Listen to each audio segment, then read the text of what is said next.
Assalamualaikum warahmatullahi wabarakatuh. Salam sejahtera untuk kita semua, sahabat dan saudaraku dimanapun berada. Berjumpa lagi dengan saya Husein alias Pak Uci, petani dari Sumbawa, Nusa Tenggara Barat. Nah sahabat tani, pada kesempatan kali ini kita akan melanjutkan tema yang kita bahas sebelumnya, yaitu 6 penyebab tanaman pisang pertumbuhan dan berbuah tidak maksimal. Dimana pada part satunya atau episode sebelumnya kita sudah membahas 3 poin. Dari 6 poin yang akan kita bahas, maka pada kesempatan kali ini kita akan membahas sisanya, yaitu 3 poin lagi sahabat tani. Nah bagi sahabat saya yang kebetulan memang belum menonton video tentang part satunya, ya nanti di ujung layar video ini nanti akan saya cantumkan gambar thumbnail videonya seperti ini sahabat tani.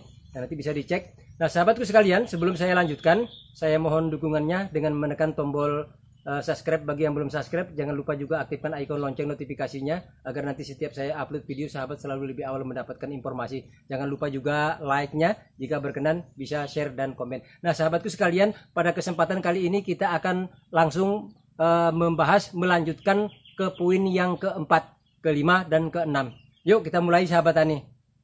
Nah sahabat tani, penyebab tanaman pisang kita tumbuh tidak maksimal, penyebab yang keempat adalah sanitasi kebun sahabat tani. Nah maka kalau sanitasi kebun tidak kita lakukan atau kita abaikan, maka tanaman pisang kita akan saling merebut nutrisi, karena rumput-rumput liar ini akan menjadi kompetitor pesaing bagi tanaman pisang kita dalam merebut unsur hara yang ada di tanah sahabat tani. Untuk itulah kalau sudah area perkebunan kita dipenuhi oleh tanaman-tanaman liar atau rumput-rumput liar yang tidak kita kehendaki, harus kita bersihkan sahabat tani. Jadi jangan sampai kita biarkan saja, karena nanti tanaman pisang kita otomatis akan kekurangan nutrisi. Nah sehingga pertumbuhannya akan menjadi tidak maksimal sahabat tani. Nah ini yang harus kita perhatikan dalam sanitasi kebun. Kemudian sanitasi kebun berikutnya yang harus kita perhatikan, bukan hanya rumputnya sahabat tani, tetapi juga termasuk anakan pisangnya.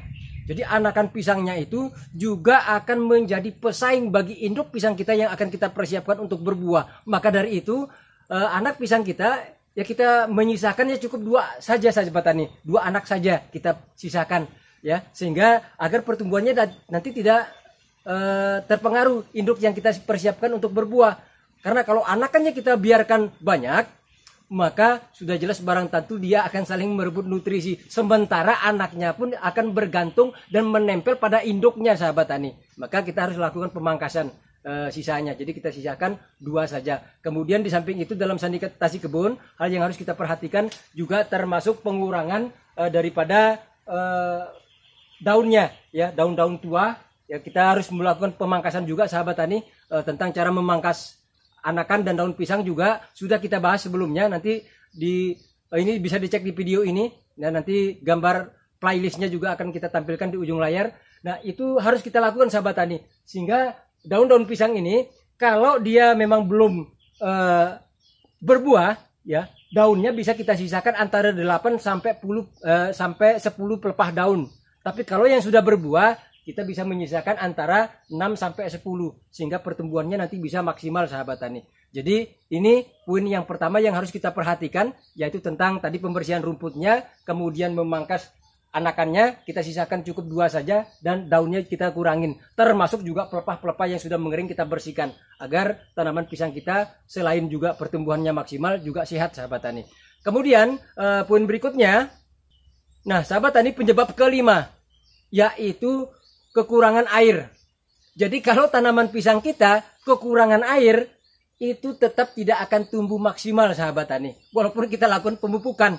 Maka dari itu, karena tanaman pisang ini sahabat tani, ini walaupun dia tanpa air, dia memang akan mampu bertahan hidup, hanya sekedar bertahan hidup. Nah kalau tidak kita berikan air, maka dia akan bersifat kanibalisme. Dia mengorbankan dirinya dengan mulai ditandai mengeringnya pelepah di batang semu ini satu persatu. Nah kalau sudah seperti ini, sudah jelas barang tentu tanaman pisang kita pasti tidak pertumbuhannya pasti tidak akan maksimal. Buahnya juga seperti itu sahabat tani. Paling buahnya nanti paling ya 7 sisir ya, kadang 6 sisir. Itu juga buahnya juga kecil, kualitasnya juga tidak bagus. Nah itu diakibatkan karena kekurangan air. Nah untuk itu sahabat tani, solusinya bagaimana? Untuk agar tanaman pisang kita terutama di musim kemarau, Kalau di musim penghujan kan tidak masalah karena suplai airnya cukup. Cuma kita antisipasi penyakitnya saja kalau di musim penghujan. Tapi kalau di musim kemarau, maka yang harus kita lakukan adalah sistem irigasi harus diperhatikan. Nah, sistem irigasinya sehingga kita bisa melakukan penyiraman air, yaitu paling tidak 3 kali dalam 1 bulan. Kita bisa menyiramnya sahabat tani. Minimnya kita lakukan penyiraman 2 kali dalam 1 bulan. Agar dia tetap kebutuhan airnya tetap terpenuhi sahabat tani. Jangan sampai dia justru mengorbankan dirinya dengan mulai mengeringnya pelepah-pelepah ini satu persatu. Nah sahabat tani, tapi walaupun dia memang butuh air, tetapi juga tetap tidak boleh lembab ya, terutama di area rumpunnya tidak boleh tergenang air, karena itu juga akan bahaya bagi tanaman pisang kita. Itu harus diperhatikan sahabat tani, yaitu baik itu sistem irigasinya kita buat, kemudian juga drainasenya juga harus terjaga. Dalam sistem irigasi yang paling bagus itu terutama yang kita menanam dalam kapasitas yang besar, kemudian kita nanam umpamanya 1 hektar atau 2 hektar, saya menganjurkannya lebih baik kita menggunakan sistem irigasi tetes atau drip irrigation. Nah, pipa ini sahabat tani dengan kita mengalirkan lewat atasnya menggunakan selang, kemudian kita lubangin pada masing-masing rumpun. Nah, caranya akan lebih efektif sahabat tani, lebih efektif dan efisien. Di samping itu, dengan menggunakan selang atau juga pipa, itu kita melakukan pemupukannya juga lebih gampang sahabat tani. Cukup kita siapkan tandon yang besar, kemudian pupuknya kita cairkan di dalam tandon, sehingga nanti tinggal kita mengendalikan sistem pengairan atau pemupukannya cukup hanya dengan kerannya saja sahabat tani. Tetapi kalau dengan cara biasa ya seperti dilakukan Pak Husen seperti ini, kita buat parit seperti ini. Oke, itu poin yang kelima yang harus kita perhatikan. Kemudian poin berikutnya, nah sahabat tani, penyebab yang keenam adalah khusus kita akan membahas tentang buahnya sahabat tani.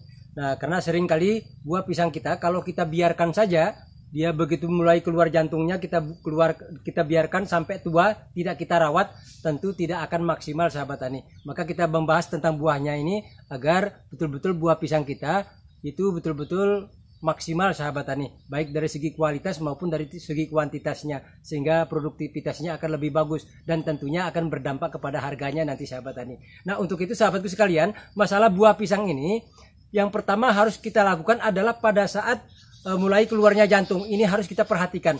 Pada saat jantungnya mulai keluar, berdiri tegap, maka itu harus kita lakukan perawatan pertama. Caranya itu dengan cara memotong bagian ujung daripada jantung pisang. Kemudian setelah itu kita biarkan mengering. Setelah mengering kemudian kita lakukan penyepraian, agar pada saat nanti buah pisang kita keluar betul-betul bersih dan mulus, ya tidak terjadi bercak hitam atau bores, atau kalau di tempat saya namanya crack, sehingga akan berdampak buruk terhadap buah pisang kita. Bisa saja tidak laku sahabat tani. Itu yang pertama yang harus kita perhatikan, masalah buahnya. Kemudian setelah buah pisang kita mulai keluar dan begitu sudah selesai keluar buah terakhir atau buah yang tidak produktif. Nah, buah yang tidak produktif itu sahabat tani di mana buah pisang kita sudah mulai keluar buahnya, tetapi buahnya panjang dan besarnya tidak sama. Nah, itu namanya sudah mulai keluar yang tidak produktif. Begitu sudah keluar atau selesai dia keluar buah yang produktif, masuk kepada buah yang tidak produktif, maka kita lakukan pemangkasan. Di samping pemangkasan pada jantungnya, termasuk juga bagian bunga jantannya juga kita lepas. Setelah itu kita lakukan pembungkusan sahabat tani, sehingga betul-betul buah pisang kita nanti akan bersih, bebas dari bercak-bercak hitam, dan agar harganya tadi menjadi lebih baik sahabat tani. Oke sahabatku semua, itu saja untuk perjumpaan kita kali ini. Mudah-mudahan informasi ini bisa bermanfaat. Terima kasih atas segala perhatian dan mohon maaf atas segala kekurangannya. Wassalamualaikum warahmatullahi wabarakatuh. Salam sejahtera dan sukses selalu untuk kita semua.